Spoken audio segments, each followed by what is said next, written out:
ರಾಜ್ಯದಲ್ಲಿ ಪಕ್ಷ ಬಲಪಡಿಸುವುದು ನನ್ನ ಮೊದಲ ಆದ್ಯತೆ. ನಮ್ಮೆಲ್ಲರ ಗುರಿ ಒಂದೇ, 28ಕ್ಕೆ 28 ಲೋಕಸಭೆ ಕ್ಷೇತ್ರಗಳನ್ನ ಗೆಲ್ಲೋದು ಅಂತ ಮೈಸೂರಿನಲ್ಲಿ ಬಿಜೆಪಿ ರಾಜ್ಯಾಧ್ಯಕ್ಷ ವಿಜಯೇಂದ್ರ ಹೇಳಿಕೆಯನ್ನ ಕೊಟ್ಟಿದ್ದಾರೆ. ಈ ಮೂಲಕ ಪ್ರಧಾನಿ ನರೇಂದ್ರ ಮೋದಿ ಕೈ ಬಲಪಡಿಸಬೇಕು, ಯಾವಾಗ ಚುನಾವಣೆ ಬಂದ್ರೂ ಬಿಜೆಪಿ ಅಧಿಕಾರಕ್ಕೆ ಬರುತ್ತೆ ಅಂತ ಇದೇ ಸಂದರ್ಭದಲ್ಲಿ ಬಿವೈ ವಿಜಯೇಂದ್ರ ಹೇಳಿಕೆಯನ್ನ ಕೊಟ್ಟಿದ್ದಾರೆ. ರಾಜ್ಯದಲ್ಲಿ ಪಕ್ಷ ಬಲಪಡಿಸೋದು ನನ್ನ ಮೊದಲ ಆದ್ಯತೆಯಾಗಿದೆ.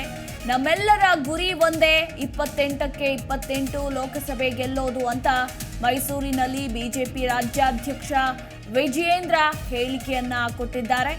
ಇನ್ನು ಈ ಮೂಲಕ ನಾವೆಲ್ಲರೂ ಕೂಡ ಪ್ರಧಾನಿ ನರೇಂದ್ರ ಮೋದಿ ಕೈಯನ್ನ ಬಲಪಡಿಸಬೇಕು ಅಂತ ವಿಜಯೇಂದ್ರ ಹೇಳಿಕೆಯನ್ನ ಕೊಟ್ಟಿದ್ದಾರೆ. ಯಾವಾಗ ಚುನಾವಣೆ ಬಂದ್ರೂ ಬಿಜೆಪಿಗೆ ಅಧಿಕಾರ ಬರುತ್ತೆ ಅಂತ ಇದೇ ಸಂದರ್ಭದಲ್ಲಿ ವಿಜಯೇಂದ್ರ ಹೇಳಿದ್ದಾರೆ. ಹಳೆ ಮೈಸೂರು ಭಾಗ ನನ್ನ ಮೊದಲ ಆದ್ಯತೆ. ಈ ಭಾಗದಲ್ಲಿ ಸಂಘಟನೆಗೆ ಹೆಚ್ಚು ಒತ್ತು ನೀಡ್ತೇನೆ, ಆ ಮೂಲಕ ಪಕ್ಷಕ್ಕೆ ಶಕ್ತಿಯನ್ನ ತುಂಬುತ್ತೇವೆ ಅಂತ ಬಿವೈ ರಾಜ್ಯಾಧ್ಯಕ್ಷರಾಗಿರುವಂತಹ ಬಿವೈ ವಿಜಯೇಂದ್ರ ಹೇಳಿಕೆಯನ್ನ ಕೊಟ್ಟಿದ್ದಾರೆ. ಕಾರ್ಯಕರ್ತರು ಸೇರಿ ಎಲ್ಲರೂ ಕೂಡ ನಾವು ಶ್ರಮವನ್ನ ಹಾಕಬೇಕು. ರಾಜ್ಯದಲ್ಲಿ ಪಕ್ಷ ಬಲಪಡಿಸೋದೇ ನನ್ನ ಮೊದಲ ಆದ್ಯತೆ ಆಗಿದೆ ಅಂತ ಬಿವೈ ವಿಜಯೇಂದ್ರ ಹೇಳಿಕೆಯನ್ನ ಕೊಟ್ಟಿದ್ದಾರೆ. ಸದ್ಯಕ್ಕೆ ರಾಜ್ಯ ಬಿಜೆಪಿ ಪಕ್ಷದಲ್ಲಿ ಸಾಕಷ್ಟು ಬೆಳವಣಿಗೆಗಳಾಗ್ತಾ ಇದೆ. ನೂತನವಾಗಿ ರಾಜ್ಯಾಧ್ಯಕ್ಷರಾಗಿ ಪಟ್ಟವನ್ನ ಅಲಂಕರಿಸಿರುವ ಬಿವೈ ವಿಜಯೇಂದ್ರ ರಾಜ್ಯ ಪ್ರವಾಸವನ್ನ ಹಮ್ಮಿಕೊಂಡಿದ್ದಾರೆ. ಇನ್ನು ವಿಪಕ್ಷ ನಾಯಕ ಆರ್ ಅಶೋಕ್ ಹಾಗೆ ಬಿವೈ ವಿಜಯೇಂದ್ರ ಜೋಡೆತ್ತುಗಳಂತೆ ಇದೀಗ ರಣತಂತ್ರಗಳನ್ನ ರೂಪಿಸ್ತಾ ಇದ್ದಾರೆ. ಮುಂದೆ ಬರುವಂತಹ ಲೋಕಸಭೆ ಚುನಾವಣೆಯನ್ನ ಯಾವ ರೀತಿ ಗೆಲ್ಲಬೇಕು ಅನ್ನೋದರ ಕುರಿತಾಗಿ ಈಗಿನಿಂದಲೇ ಸ್ಟ್ರಾಟಜಿ ಎಲ್ಲ ಕೂಡ ಶುರುವಾಗ್ತಾ ಇದೆ.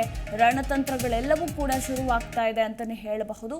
ಇನ್ನು ಇವತ್ತು ಮಂಡ್ಯಕ್ಕೆ ಭೇಟಿ ಕೊಟ್ಟಿದ್ದಾರೆ ಬಿವೈ ವಿಜಯೇಂದ್ರ. ಅಲ್ಲಿ ಕಾರ್ಯಕರ್ತರಿಗೆ ಹುರಿದುಂಬಿಸುವ ಕೆಲಸವನ್ನ ಮಾಡ್ತಾ ಇದ್ದಾರೆ. ಪಕ್ಷ ಬಲಪಡಿಸೋದೇ ನನ್ನ ಮೊದಲ ಆದ್ಯತೆ ಅಂತ ಹೇಳಿದ್ದಾರೆ. ನಮ್ಮೆಲ್ಲರ ಗುರಿ ಒಂದೇ ಇರೋದು, 28ಕ್ಕೆ 28 ಸ್ಥಾನಗಳನ್ನ ಗೆಲ್ಲೋದೇ ನಮ್ಮೆಲ್ಲರ ಗುರಿ ಅಂತ ಕಾರ್ಯಕರ್ತರಲ್ಲಿ ಪಕ್ಷದ ನಾಯಕರಲ್ಲಿ ಹುರುಪನ್ನ ತುಂಬಿಸ್ತಾ ಇದ್ದಾರೆ. ಇನ್ನು ಹಳೆ ಮೈಸೂರು ಭಾಗ ನನ್ನ ಮೊದಲ ಆದ್ಯತೆ ಆಗಿರುತ್ತೆ.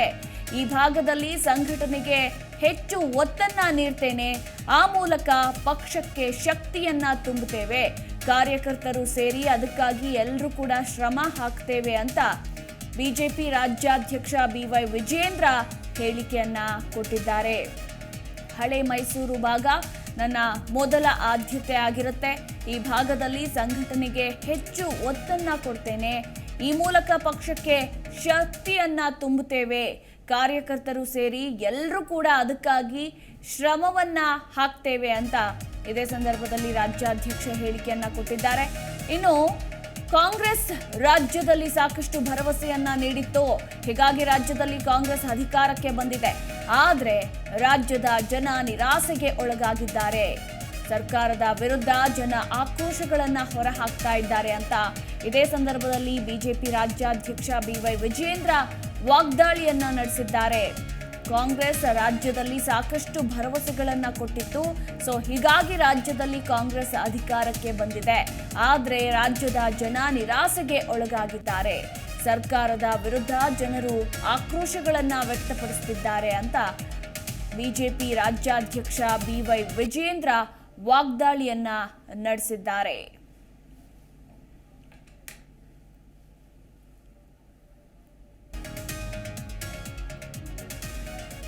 ಇಂದು ಸಿದ್ದರಾಮಯ್ಯರನ್ನ ಇಳಿಸೋದಕ್ಕೆ ಡಿಕೆಶಿ ಕಾಯ್ತಿದ್ದಾರೆ.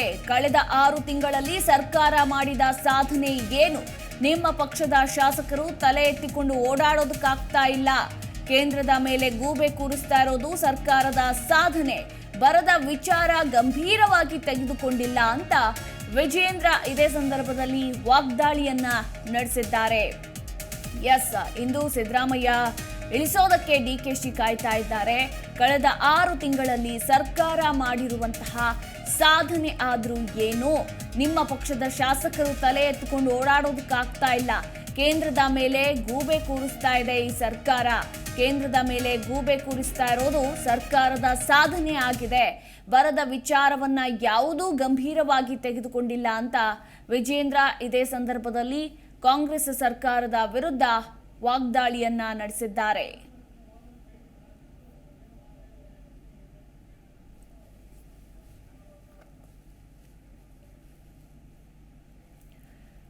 ಒಂದು ಕಡೆ ಪಕ್ಷದ ಶಾಸಕರು ಹಾಗೆ ಕಾರ್ಯಕರ್ತರಿಗೆ ಹುರುಪನ್ನ ನೀಡ್ತಾ ಇದ್ದಾರೆ. ಇದೇ ಸಂದರ್ಭದಲ್ಲಿ ಕಾಂಗ್ರೆಸ್ ಸರ್ಕಾರದ ವಿರುದ್ಧ ವಾಗ್ದಾಳಿ ನಡೆಸಿದ್ದಾರೆ. ಹಾಗಾದ್ರೆ ಏನೇನು ಹೇಳಿದ್ರು ನೂತನ ರಾಜ್ಯಾಧ್ಯಕ್ಷರು ನೋಡೋಣ. ಇದು ನನ್ನ ಮೊದಲ ಆದ್ಯತೆ.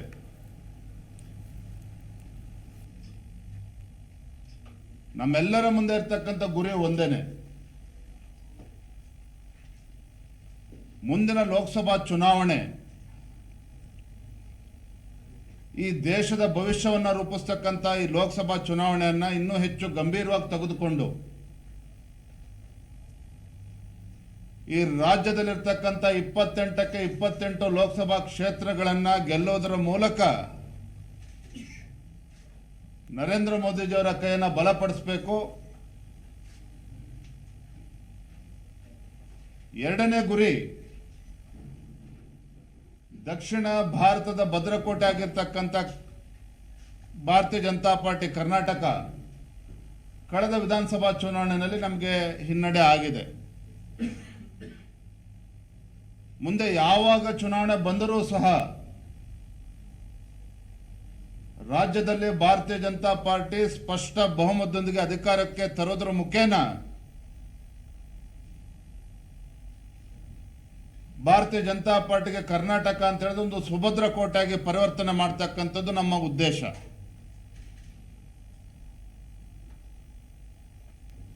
ಜೊತೆಗೆ ಇನ್ನೊಂದು ಪ್ರಮುಖವಾಗಿರ್ತಕ್ಕಂಥದ್ದು,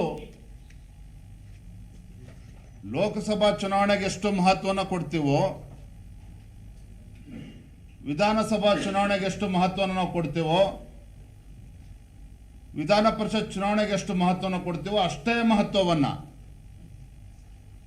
ಮಹತ್ವನ ಮುಂದಿನ ಜಿಲ್ಲಾ ಪಂಚಾಯತ್ ತಾಲೂಕ್ ಪಂಚಾಯತ್ ಚುನಾವಣೆಗೂ ಕೂಡ ನಾವು ಮಹತ್ವನ ಕೊಡ್ತೇವೆ. ಕಾರಣ ಅಂತ ಹೇಳಿದ್ರೆ ಅದು ನಮ್ಮ ಕಾರ್ಯಕರ್ತರ ಚುನಾವಣೆ. ಇವತ್ತು ನಾಯಕರುಗಳಿಗೆ ಬೆಂಬಲನ ಕೊಟ್ಟು ಮಂತ್ರಿ ಶಾಸಕರು ಲೋಕಸಭಾ ಸದಸ್ಯರು ವಿಧಾನ ಪರಿಷತ್ ಸದಸ್ಯರನ್ನಾಗಿ ಆಯ್ಕೆ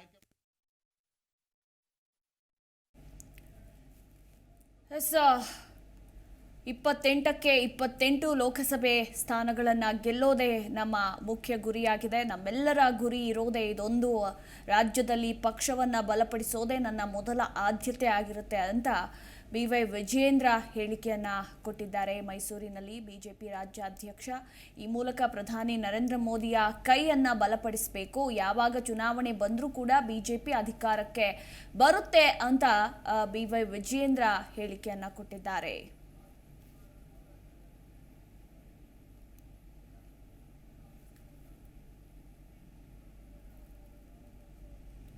ಮುಂದಿನ ವಿಧಾನಸಭಾ ಚುನಾವಣೆಗಳಲ್ಲಿ ಭಾರತೀಯ ಜನತಾ ಪಾರ್ಟಿ ಸ್ಪಷ್ಟವಾಗಿ ಬಹುಮತದೊಂದಿಗೆ ಅಧಿಕಾರಕ್ಕೆ ಬರಬೇಕು ಅಂತ ಹೇಳಿದ್ರೆ ಹಳೆ ಮೈಸೂರು ಭಾಗ ನನ್ನ ಪ್ರಥಮ ಆದ್ಯತೆ. ಹಳೆ ಮೈಸೂರು ಭಾಗದಲ್ಲಿ ಹೆಚ್ಚು ಸಂಘಟನೆಗೆ ಹೆಚ್ಚು ಒತ್ತನ್ನು ಕೊಟ್ಟು ಈ ಭಾಗದಲ್ಲಿ ಸಂಘಟನೆಗೆ ಹೆಚ್ಚು ಒತ್ತನ್ನು ಕೊಡೋದ್ರ ಮೂಲಕ ಪಕ್ಷಕ್ಕೆ ಶಕ್ತಿಯನ್ನು ತುಂಬಿ ಮುಂದಿನ ದಿನಗಳಲ್ಲಿ ಭಾರತೀಯ ಜನತಾ ಪಾರ್ಟಿಗೆ ಒಂದು ಭದ್ರ ಬುನಾದಿ ಆಗುವ ನಿಟ್ಟಿನಲ್ಲಿ ನಾವೆಲ್ಲ ಮುಖಂಡರು ಕಾರ್ಯಕರ್ತರು ಸೇರಿ ಇಲ್ಲಿ ಶ್ರಮವನ್ನು ಹಾಕ್ತೇವೆ.